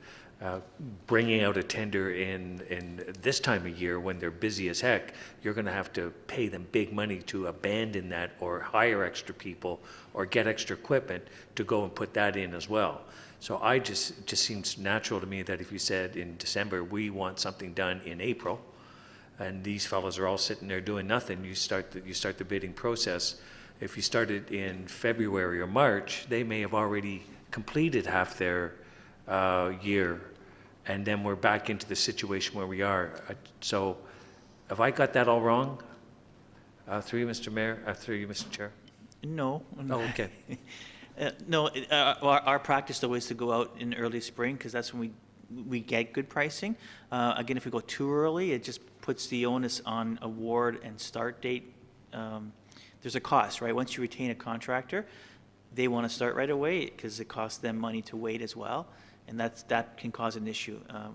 We end up basically holding the contract for a period of time, which could cost, but we can look at tendering sooner if that's beneficial to us. I don't want to do your business, Mr. Simonauskas. I was just trying to clarify in my mind why it seems too late. And it'll make the anniversary a complete 2 years. So we'll be saying this pilot project has taken over 2 years. So a nice round way to round it out. In the interim, could we put down paint lines and a sign saying this will be, traffic calming coming up in the spring, so people can see where they're going to be and do. I think you had mentioned to me when I inquired with you that that's a possibility. Big stripes so people understand what's going on. Please slow down and see if that works in the interim, because there's probably going to be, once we do the advisory committee, there's probably going to be several tools that we'll probably want to try as we try to mitigate the concern of speeding cars and with our busy lives. We're not alone. It's everywhere, and I think we should be taking all things in. So could we paint lines and put a sign along with speed boards that are moving around? Just a suggestion. And do you need council direction to do so? Through Mr. Chair, I don't believe so. I'll take that back to staff and see what we can do that's consistent with traffic management and that we can. We're doing 3 areas, right? Correct. So it's not an extensive use of resources. No, that'll be fine. I just want to make sure we're not contravening any highway traffic requirements. So. Thank you. Councillor Gartner? I think everybody at this table knows the residents, or some of the residents are going to be pretty unhappy to hear this. So can we also involve the police to do ticketing? Through you, Mr. Chair, to Mr. Simonauskas. Through you, Mr. Chair, we do, and we can do another request to YRP with regards to their patrol and sort of upping their presence in those areas. That's something we do quite often for a lot of our areas. So we'll definitely include that as part of our communication to YRP as far as the priorities for this fall. Thank you. Anything we can do would show the residents we're really serious about this. I had a conversation with some residents in the northeast quadrant, and they have speed humps. And the resident came to the podium and said they don't want speed humps. And in fact, the residents in the northeast quadrant say the speed humps do not work. So I don't know if there would be any will on council to revisit this and make them bumps instead of humps, but cushions. I mean, because at the end of the day, there's no point installing something that's not going to work. I just throw that out there. Councillor Kim? Thank you, Mr. Chair. When I think about the speed humps, I'm reminded of the illustration of the farmer from Saskatchewan who saw his dog run away for 3 weeks.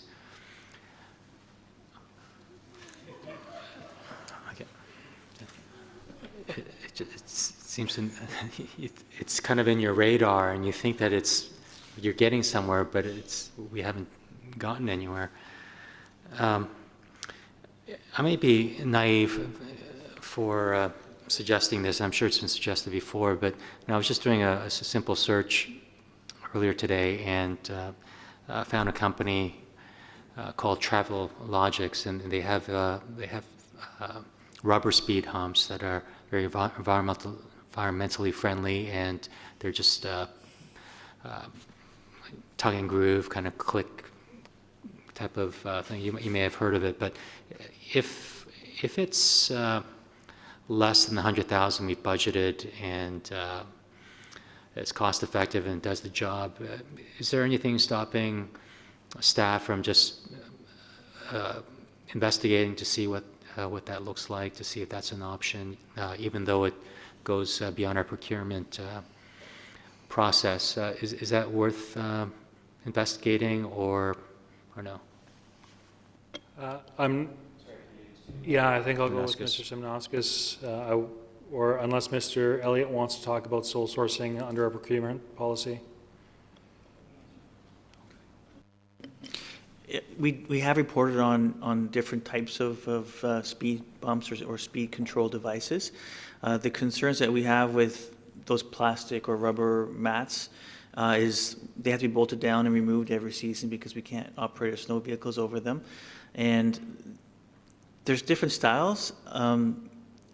The concern I have from the perspective of what we've seen is if we're going to install these devices, the asphalt ones are the most reliable or most longer serving. The rubber ones, they do damage, and the fact that we have to remove them every winter is problematic, and that also adds to wear and tear on the pavement. So I would rather, and the path that we're on is going to get us to a place where we're actually going to have a speed cushion in place that's going to be effective and it's going to be long-term, assuming that the community is happy with the outcome, versus sort of a short-term win that's going to become a long-term maintenance and longer-term cost issue. So that's our perspective, and I think we've reported that in previous council reports. So. Any other comments around the table? I guess based on, from what I've heard, Mr. Simnauskas, does just painting the road make any difference to the speed people are going? Is there any proof that does something? Does that work?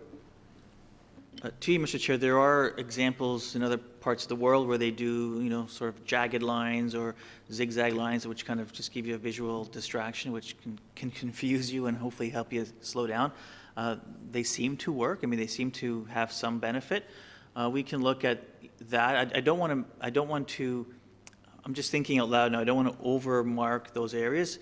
Maybe what we can look at is painting sort of a little striped band that might look like where the future hump would be placed, and that just creates a visual break for the street. But I just want to make sure we're not creating another hazard in the area and making sure that we're complying with the Highway Traffic Act. So that's what I want to check into. But I have that as a note to investigate, and we report back on what we could do and what it would look like. Sounds great. All those in favor of the motion before us? Any opposed? That carries. We are now on to item number 9. I am looking for a mover to receive. I'll go with Councillor Marakis and Councillor Thompson. Any comments or questions on this? Thank you, Mr. Chair. Just want to say a few comments. The recommendations that have been put forward by the working group has been basically since a lot of work that's been happening since January 2016. I just kind of want to throw out there, I want to commend the work that the group has done. I'm not going to go through everyone that's been on there. I've already listed them a couple of times here at the table of who's part of that group. I think they've done extraordinary work. I'm very proud of the effort and everything that everyone's done, put into this. I'd like to thank Councillor Thompson for all the work that he's done in getting us to where we are here today. I had a meeting with Minister of Municipal Affairs, Bill Morrow. Sat down. The recommendations were well received. He was very receptive to them. In fact, during his speech, he spoke about the motion and how many times it's been passed by how many municipalities, and the fact that the need for OMB reform. And he's mentioned that the consultation paper that will be coming forward in the fall time, that these recommendations will help shape that consultation paper. So I think from a standpoint, we're all very excited that the work that all elected officials have put forward in this, that we will get that bold reform and effective change to the OMB. So I'm very proud of everyone that's put in all the work and the effort.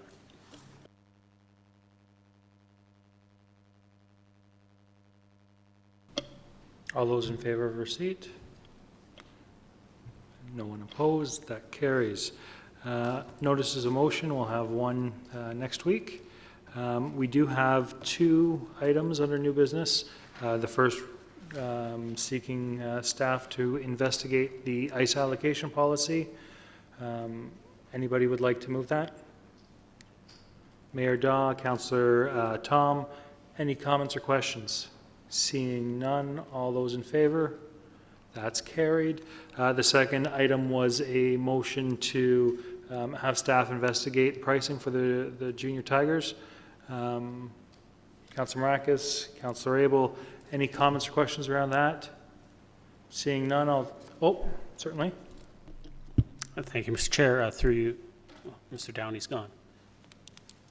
I was going to just ask when we would be expecting to get something back on this. Mr. Downey? The floor is yours. Could you answer for us? Through you, Mr. Chair, I'll just ask that again. I was just wondering when we can expect a report back as far as the Tigers and what would we be looking at as far as any type of payment or reduction in payment? Through you, Mr. Chair. I know that Mr. Thompson handed council something this evening, and I'm sorry, but he didn't give me a copy. So I certainly would appreciate a copy. I don't know where the Chief Administrative Officer has one. That's great. That was the first time I heard an actual number was this evening. So we can take a look at that. I've done some quick calculations. That would have a reduction of $12,311.31 to their actual total. Don't know whether that's the kind of number that council was looking for or not, but I can certainly bring that back to council in short order. I can work with the Chief Administrative Officer, and we can get a report back either to council or to the next general committee. I think they're looking for something fairly soon, and it doesn't look very complicated. It's more of a financial issue and whether council wishes to make a commitment to that or not.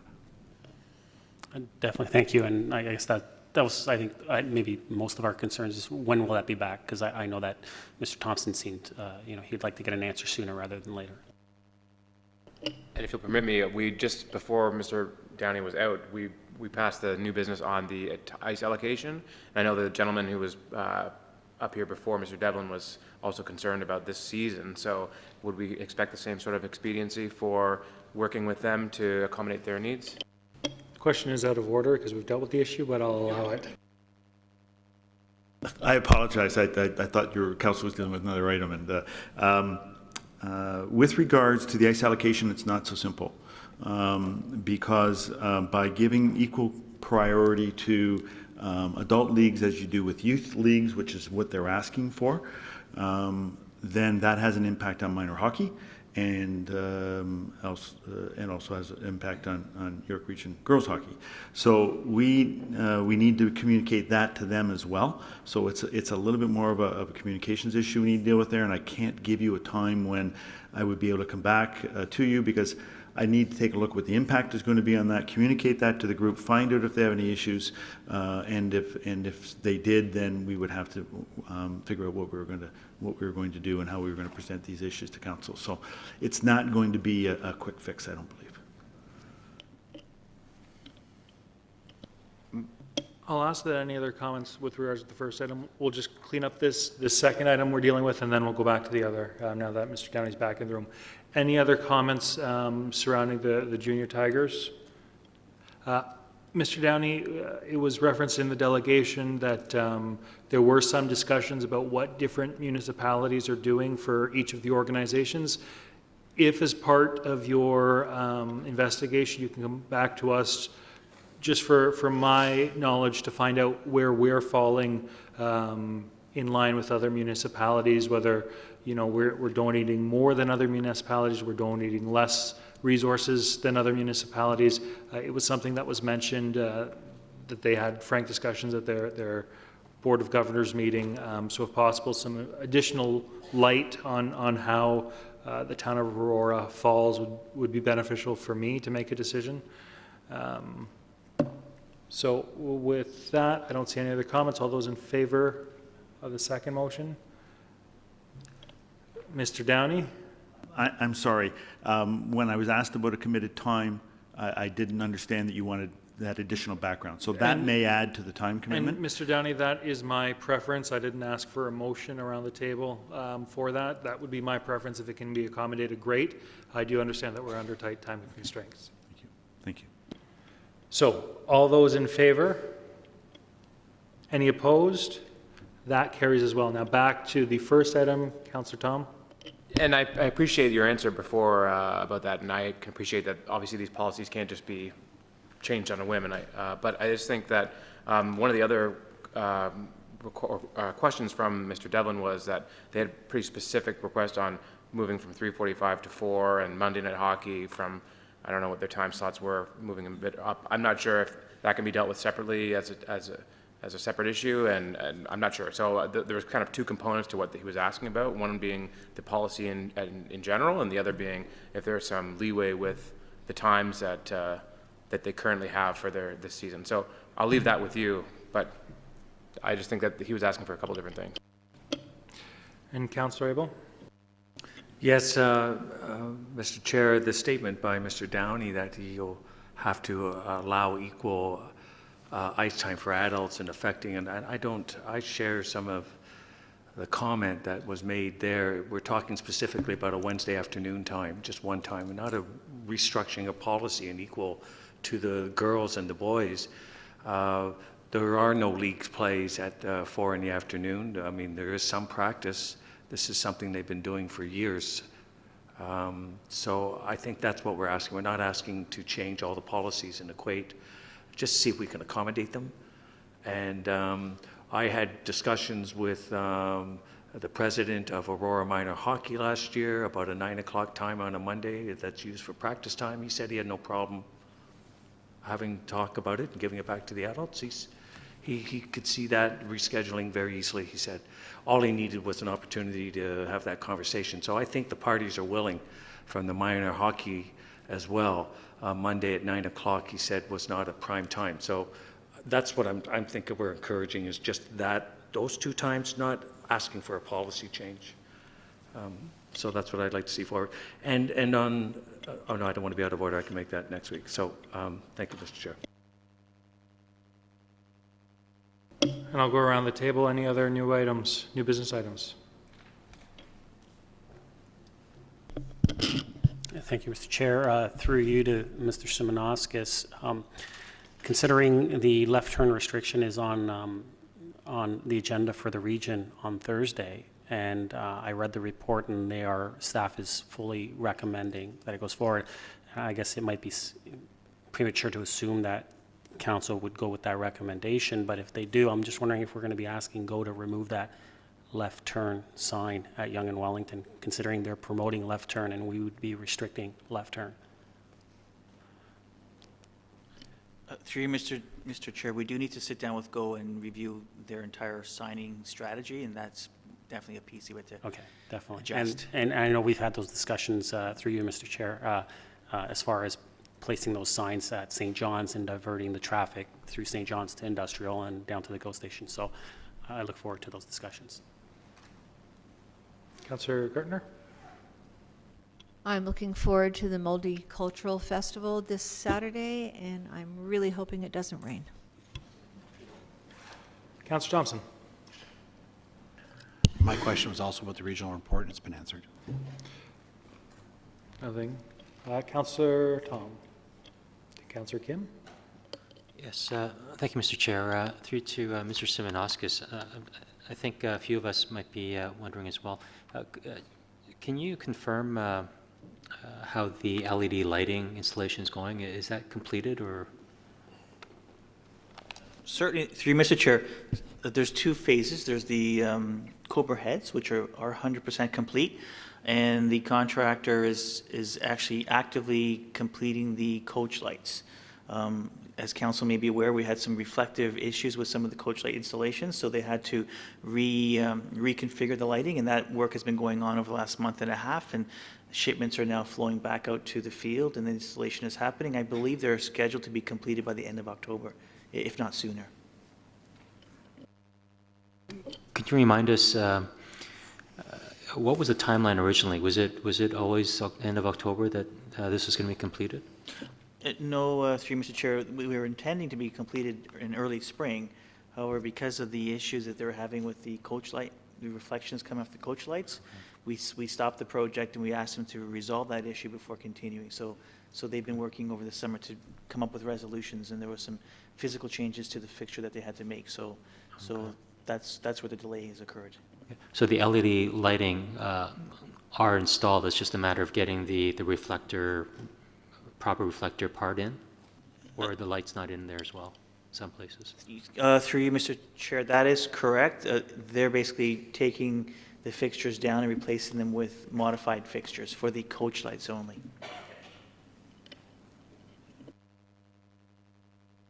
Thank you, Mr. Chair. The Multicultural Festival this coming weekend was mentioned. I think it would be appropriate that everyone is completely welcome at the event, contrary to what some people are trying to state. Everybody is absolutely welcome. For the second time, Councillor Thompson. Through to Mr. Downey. Mr. Downey, there's been some email exchanges between Jim Tree and members of council with regards to the ash borer, and it seemed to be in one of the emails that Mr. Tree was indicating that the contract